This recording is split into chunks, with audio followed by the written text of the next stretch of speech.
All right, so it is my pleasure to introduce the next speaker. And it's my conference. I get to go off script, so I can say whatever I want. I have the paper, too. So the next speaker is Sharon Bonifazi, and I've actually known Sharon for a long time. How many years have I known you? 20 years.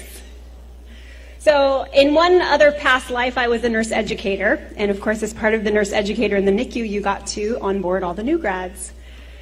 So Sharon was a new grad in the NICU, and I got to know her through that, and she's one of those little superstar nurses that you continue to kind of keep tabs on forever. And so this is, I think, the day when you feel like the student becomes the teacher. Does that make sense? Yeah. So I will now read from the paper.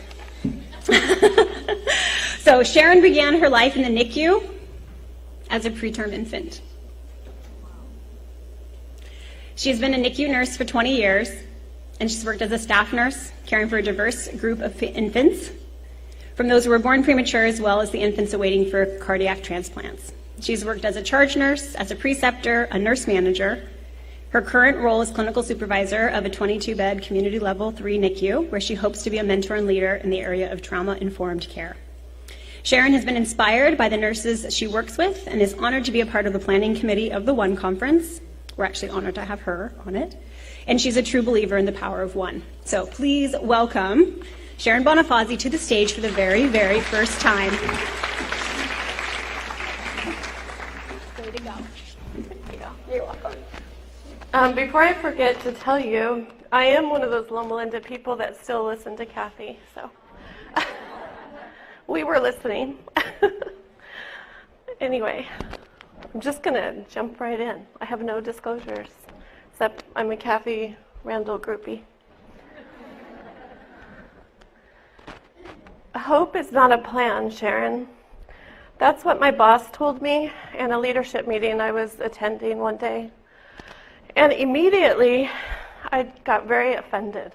Now, was I offended because she said hope is not a plan? Not really. I know hope isn't a plan. We all know hope is not a plan. But for some reason, I could not get that out of my head. Hope is not a plan.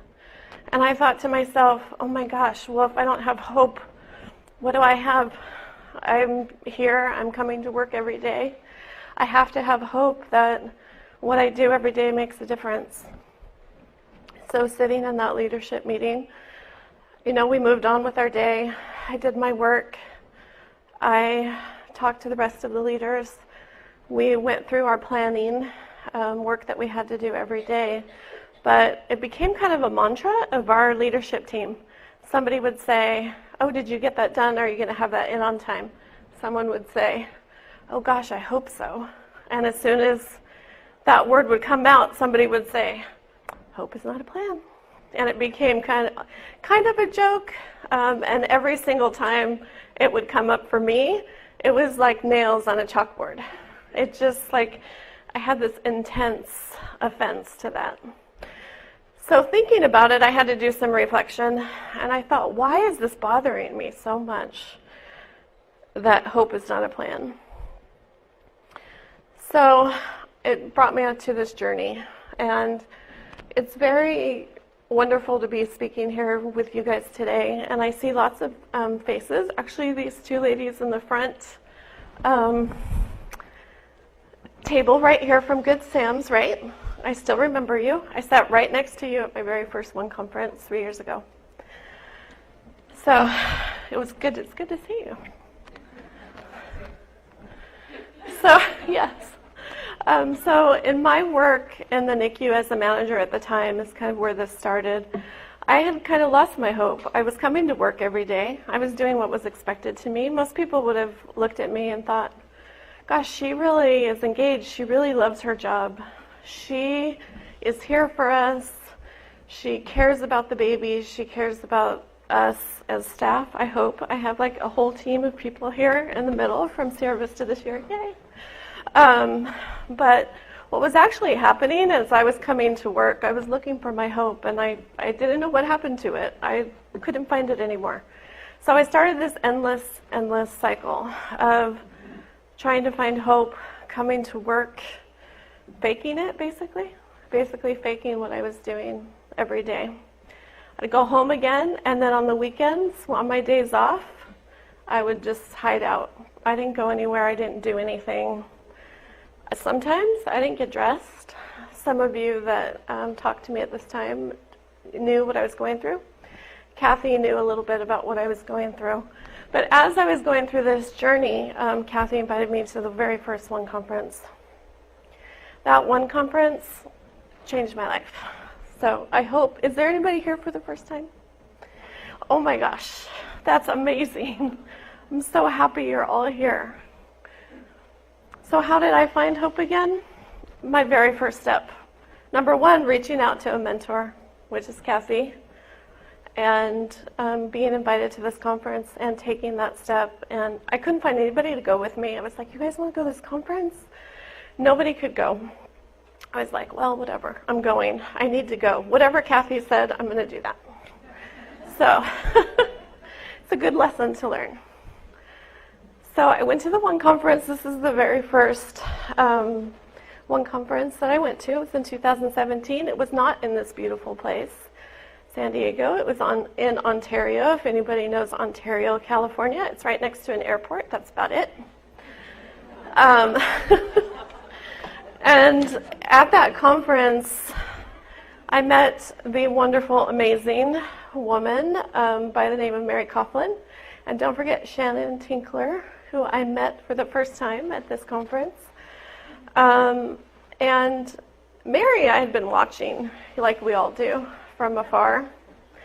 And watching her, reading her books. When I found out she was going to be there, I brought my... Does anybody have the first book, Transformative Nursing in the NICU? I brought my book, and I said to Kathy, can you introduce me to Mary? And she was like, oh yeah, sure, whenever we'll get to it. But Kathy is very busy, especially at the conference. So Kathy was off doing her own thing, and I see Mary sitting to the side, kind of on the side in the back. And I thought, now's your chance, just go. Just go talk to her. So I got up my courage and I walked over to her and I said, hi Mary, my name is Sharon. I just wanted to let you know what a big impact you've had in my life. And I gave her my book and I said, will you please sign my book? And I'm going to cry because I'm looking at her now. But she took my book and she signed it. And what does she say all the time? Take care and care well. And that was the beginning of a connection for me that has really changed my life. And it all started here at the one conference. So I think I haven't seen the poster. We have this poster. You guys should sign it. Please, sign it. Sign the poster. Stop crying, Mary. So that is what started my journey to find my hope again, to find my purpose. I knew I had lost it. I needed to find my purpose. So I started doing a little bit of research. My talk, as you can tell, is not scientific at all. It's more of a inspirational or testimony. But what I'll tell you is I thought, well, I have to look up this word hope and see if I can find something that would make it more tangible for me. And maybe it'll make it more tangible for you too. So I looked up the definition in the dictionary, like my grade school teacher taught me. And this is the definition of hope. As a noun, it means to trust, reliance, a desire accompanied by expectation, or belief in fulfillment or success. And as a verb, I really like this definition. To cherish a desire with anticipation, to want something to happen or be true. So once again, hope is not a plan, but it does reflect our desires, our expectations, our beliefs, our trust, and our reliance. And that started my journey. So then I thought, okay, well, I know hope's not a plan, what else isn't hope? And this is what I found out when I looked up, just did a word search, antithesis of hope. And this is what I found: discouragement, pessimism, distrust, and despair. And then I thought, gosh, I remember way back when, 20 years ago in nursing school, that we had to do a care plan. And it might have been in the end of life segment, I'm not sure, but there's a care plan for hopelessness. And I thought, gosh, did they do care plans? New graduate nurses, do you still do the long care plans? Okay, so I can remember doing the care plan on hopelessness. And so I looked it up again and I found out that it's still there, it's still around, and it says, a subjective state in which an individual sees limited or personal choices available and is unable to mobilize energy on its own behalf. So I started thinking about myself. I was there. I was in my pajamas on the weekends, hanging out on my couch, thinking, oh my God, I got to go to work again on Monday. How am I going to get up and go to work? I thought about the babies that we take care of. They are absolutely unable to mobilize energy on their own behalf many times, right? So that's what we're here to do for them. We also are here to bring hope to our parents that we see in the NICU every day.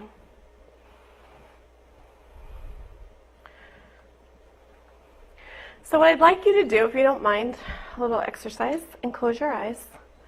And think about, what do you see in your mind when you think about hopelessness in the NICU?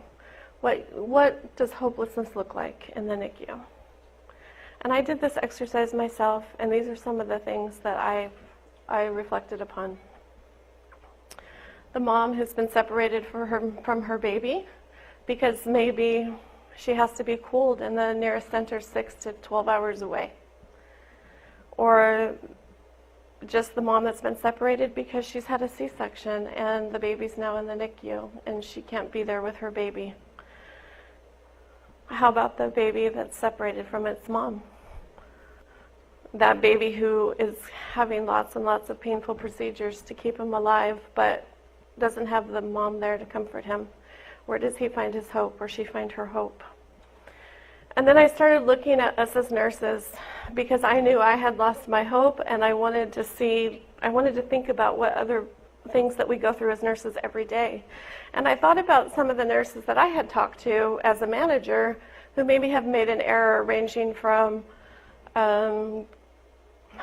accidentally giving a baby the wrong breast milk, giving a medication at the wrong time, all the way to many more errors. But how do you come back to work after that, right? The other thing that I saw was myself, once again, and a reflection of what I was looking at, and that is that I was trying to find my hope. And maybe you can see yourself in these photos too. So going back to my journey, I decided that I wanted to hear from other people. I wanted to know what they're feeling. What are they seeing?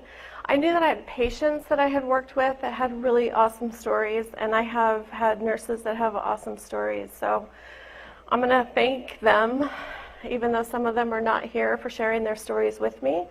Some of the stories that I'm going to share with you are some of the most vulnerable stories that I've heard, and I'm so grateful to those parents and nurses that shared their story with me. And I will share them with you now. So the first story I'm going to tell you is about a nurse. She's an advanced practice nurse. She was working as the leader on her unit, and she was the only nurse at the time that could put in a PICC line. So there was a baby that needed a PICC line, and she came in to help put the PICC line in. A baby had had a pretty stable day. It's a very low birth weight infant. She's had lots and lots and lots of practice with putting in PICC lines. She placed the PICC line very uneventful. They confirmed the placement with an X-ray. What they found is that the PICC line was very deep. So she did what she would normally do in her ordinary day of placing PICC lines, and she pulled it back and did all of her measurements and re-secured the PICC line. So about this time, she spoke to the neonatologist, who told her, you know what, we're going to get an X-ray in the morning. You know, we'll do it a little bit earlier than normal so that the baby doesn't have to have extra dose of radiation. So we won't get the X-ray now, we'll get it later. So they made the decision not to do the X-ray. So what ended up happening is sometime in the middle of the night, the baby coded. What they found out is that the baby had had a pericardial effusion because the PICC line was yet still too deep. And when they examined the heart, they found the PICC line had eroded into the heart and the baby died. So I'm not bringing this up so that we can all remember that we need to do confirmatory x-rays of PICC lines, what we do, but what I was really interested in is how do you come back from that as the nurse?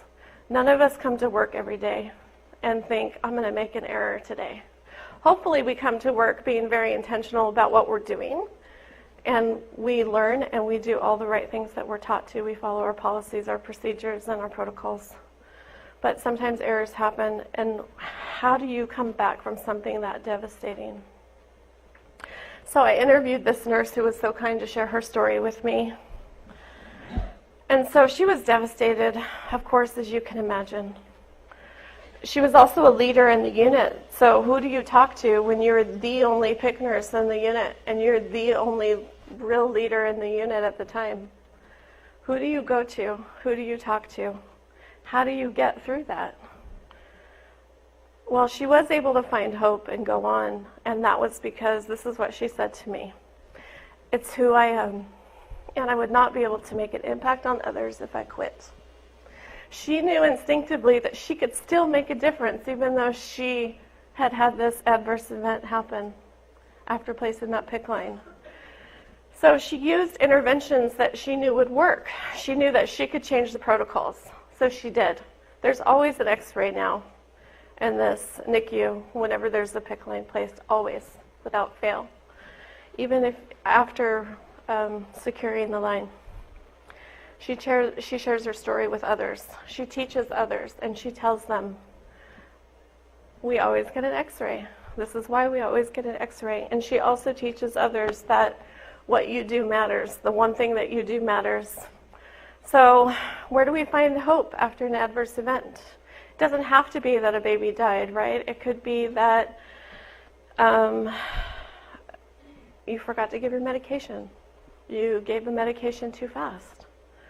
So how do we get through that? Well, first of all, we listen. We listen to each other. We listen to people who have made errors, and we share our stories. I think one of the most powerful things that we can do is share our stories when there's an error, as hard as it is. You can bring this to your quality improvement team so that it doesn't happen to anybody else. And you want to have a culture of safety in your unit so that you can bring hope, but also bring this nurse through this process, right? Because nobody comes to work wanting to make an error. And also, I always say we find our hope a lot of times through education. And I'm looking at Chris Carlson right now because she is the author of Stable, and I'll get more into that. I don't know if you guys know that she's here and she's speaking. But she highlights errors in the Stable program so that we can learn from them. So always remember to learn from errors and to be gentle on those that make them. So another story I want to tell you about is the story of Charlie and Jenny. Jenny's the nurse in our NICU, actually, that has worked there for several years. And she was pregnant and expecting her first baby. She was so excited. She made these amazing intricate bows and tutus because she was having a girl. So we were all invested in this pregnancy with her, through the whole, and you guys could probably relate. Everybody gets involved in everyone's pregnancy, everyone's kids and milestones. So Jenny went to the doctor. I think she was around 37 weeks pregnant, and she found out that there's no heartbeat. Routine, ordinary doctor's appointment. Baby has no heartbeat. So she has to go home now and plan to come back the next day for a C-section, baby with breech, and have her first child by C-section that she knows is no longer going to be here. I asked her if she'd talk to me about this because I told her what my talk was on hope, and I wanted to know how she was able to get through that and what brought her hope through this.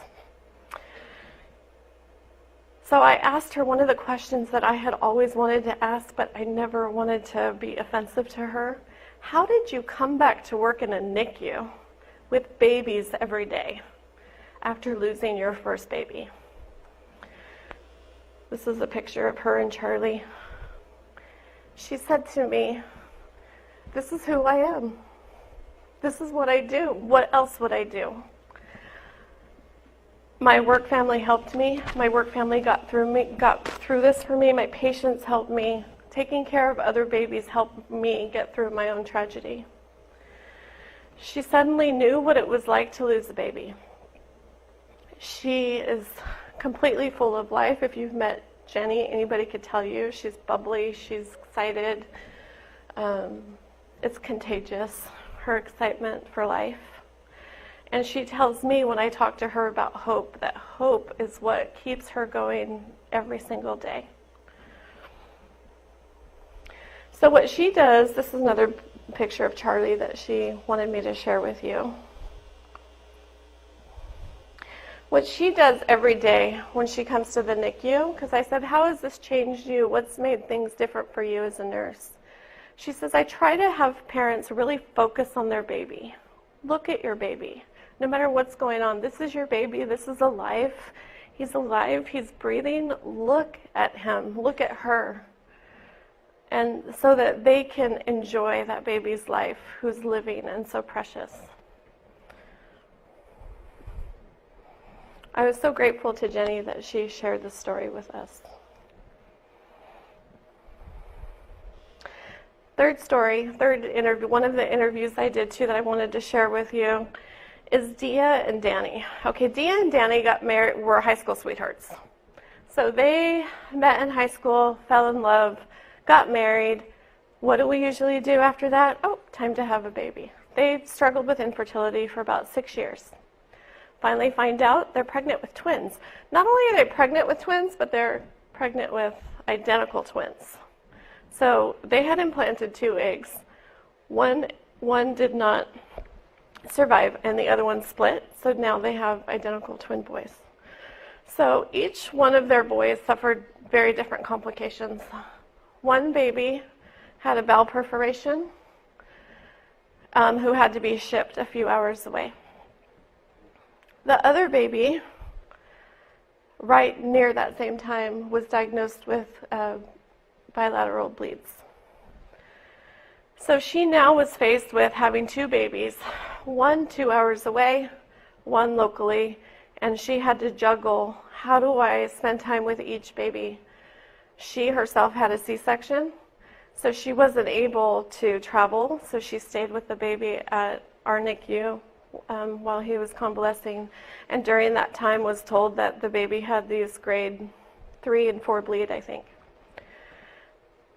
So the best story for me through this is that when I interviewed Dia, I said to her, "What gave you hope? How did you get through this?" She said to me, "Well, you know that one nurse, Jenny? The day I found out that Easton had bleeds, she said to me, 'Look at your baby. Look at how well he's doing. Don't think about tomorrow. Don't think about the outcomes.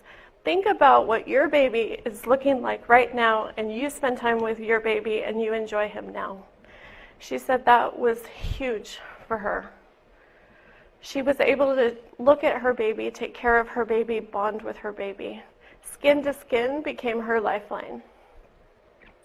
Finally, you can see they did finally get them back together, and they did finally get to do skin to skin with both babies at the same time.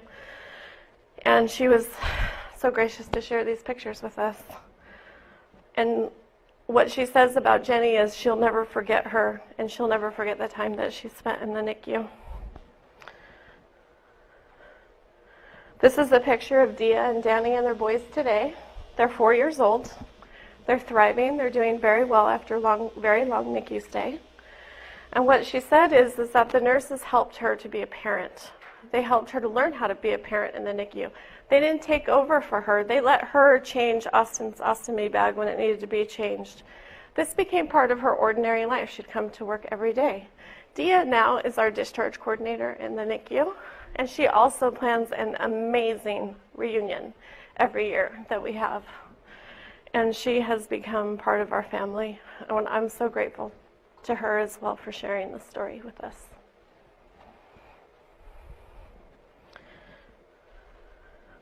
So what I'd like to ask you now is, how do you make a difference every day in the NICU? Because you know that you do. And I know that most of you here have hope, or at least you're trying to find it because you're sitting in these chairs right now. But how can you make a difference in the life of your coworker, of your nurse manager, I would say, your leaders, and your patients? Can you share with your coworkers what you've learned this weekend? The one thing, right? Can you reach out and, yes, maybe even make a plan so that you can bring hope to others? So I started, again, continuing on my journey and thinking, how can I make this more tangible than just some pie in the sky, that this is hope? Where do we find hope in the NICU? So I looked at the words a little bit, and I thought, you know what? Helping. That's who we are, right? When Kathy asked you to reflect this morning and write down why you became a nurse, did anybody say I wanted to help people? Anyone? That was one of mine. I wanted to help people. I wanted to make a difference. It's who we are. Not just nurses, nurse practitioners, doctors, therapists, and social workers. All are helping others. And just remember that you are the one, and I truly am a firm believer in the one. Your colleague is the one. People that you're sitting next to are the one. And you can bring hope with one interaction. One interaction with your coworker, one interaction with the baby that you're taking care of that day. Yeah, maybe you're not going to make the grade 3 or grade 4 bleed go away for those parents, but you can make a difference for those parents and for their baby. The other thing I thought is, we're just ordinary people. We come to work every day and we do ordinary tasks, right? We get up, we have our coffee or our tea. Hopefully we have a few minutes before we're rushing into work. And these things happen. And nurse leaders lose their vision, lose their purpose throughout their ordinary life. The nurse who's made an error through her ordinary day of being a nurse. The mom who doesn't know how she's going to keep hope alive during the separation that she has with her baby. The infant that's just learning what it is like to expect something, right? There's a lot of work right now being done and a lot of research that shows us that babies actually have changes in their genetics and that the neurons actually have memories and they remember. Have you ever gone to follow up and seen the babies walk on their tippy toes from all the heel sticks? What can we do for that baby even to give that baby hope? Maybe it's just a kind touch before you do a heel stick. Maybe it's getting that second nurse in there to do containment while you're doing your heel stick. Maybe it's having the mom do skin to skin while you do a painful procedure. But how can we provide him with hope? So I think some of the things that we can do as ordinary nurses, as ordinary people, helping others through extraordinary circumstances, is listening to people, listening to our coworkers, listening to the parents, listening to the baby, right? The stop sign. Teach others. Be present when you do your care. And I know I'm preaching to the choir. There's probably not one Barbara in here. But the other thing that you can do is connect with each other. I'm not kidding. I still remember the two of you sitting at that first conference. We had a little connection. Jane Solomon told me, you know what? I really like you and I think we should be friends. I had never met her before. And I thought, oh my gosh, she wants to be my friend. And then we can learn. We're going to learn why we're here. So there's things that we do, though, through our ordinary days that are extraordinary, right? We help a mom hold her baby skin to skin. That may seem ordinary to us, but to that mom, that is everything. That is her connection. We comfort the baby during the painful procedure. We teach a new nurse to see. Look at what you do matters. What this one interaction that you have today, that is going to matter to that baby. Support your colleagues who have lost hope. Maybe they just need a little cup of coffee with you. Maybe they need to go for a walk. Maybe they need to go to a conference or be introduced to someone. What does an extraordinary day look like to you in the NICU? What I would challenge you to say is not so much that it's extraordinary that we save a life that day. There's not one slide that I'm talking about some life-saving measures. What I'm talking about is unexpected things and doing those everyday things that make a difference for somebody. It really, really makes a difference in our daily work. So now I'm just going to highlight a few people. I hope they don't mind. I did talk to all of them first. The first one is Chris Carlson. How many of you have taken Stable? Almost everybody. And I don't care how long you've been a nurse, you can learn something every single day from a Stable class, every day. So Chris Carlson founded the Stable program for Way for All Nurseries to be able to take care of sick babies for stabilization, right? I asked her through LinkedIn, never underestimate the power of LinkedIn, Chris, I'm doing this presentation on hope. And I got to thinking that you probably had some bit of hope going into the Stable program. She said, absolutely. And I'm going to read what she said to me because I don't want to misquote her. She said,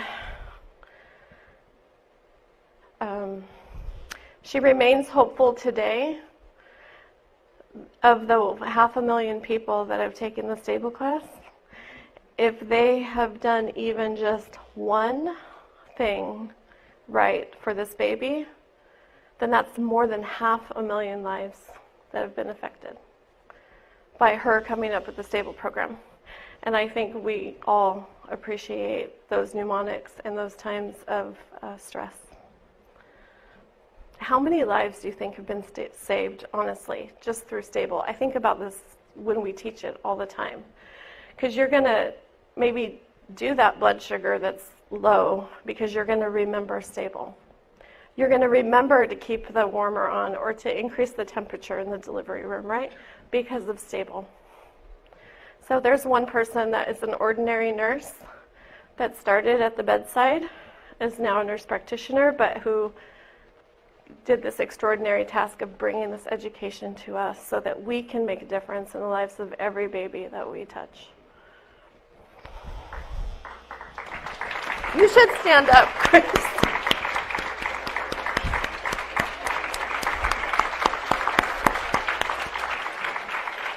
We're so happy you're here. Next person, Mary Coughlin. I kind of talked about her a little bit before.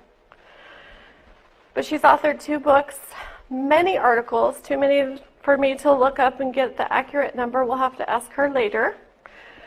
Surrounding her work regarding trauma-informed care in the NICU. Almost everybody in this room knows what we're talking about when we say Barbara, right? And if you don't, you'll know by the end of this conference. You'll know who Barbara is. So I talked to Mary and I asked her, what inspires you? What brings you hope? How do you go about your work and keep hope alive? And she said that her work is inspired by the hope that we can do better, that we can always do better. She's inspired by those that she teaches and those that she works with every day. And she has hope that every person taught will bring it back to the bedside and then teach it to others and make an impact with every single one interaction that we have. Is that right? Wait. So we thank Mary Coughlin, too, for being here, being part of the One Conference.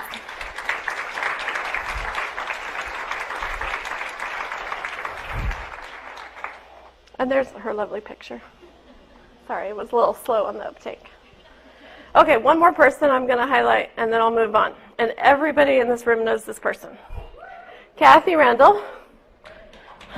We'll just clap ahead of time. Even if Loma Linda isn't here, it's okay. I'll represent them still. She began her work as a bedside RN at Loma Linda, like she told you earlier. She became interested in subclinical seizures because of one baby she was taking care of that was having seizures that nobody knew about. So she started on her own journey of brain monitoring and neuro development, and her work is inspired by the hope, if you didn't already know this after today's lecture, that one person can make an impact on one baby many times over. Everybody in here is going to go back with one thing, and they're going to make an impact. And why? Because Kathy brought the One Conference to us and helped us maybe find our hope, at least for me. That's what she did for me. She travels and she teaches all over the world, teaching thousands of people around about NeuroNICU and the impact and the power of the one. That's Kathy Randall.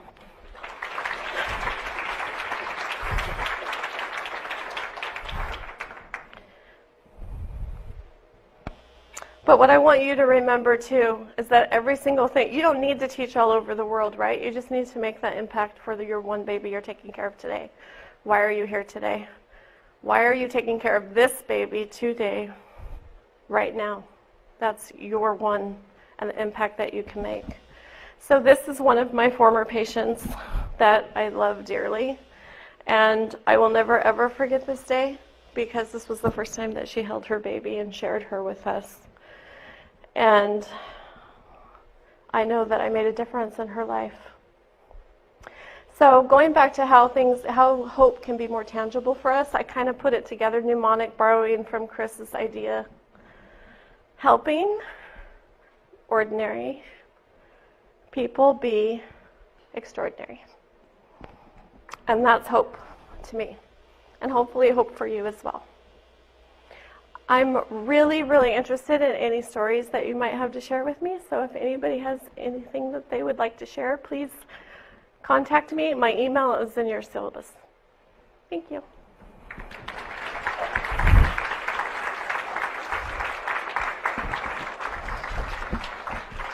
I don't know how to turn this off.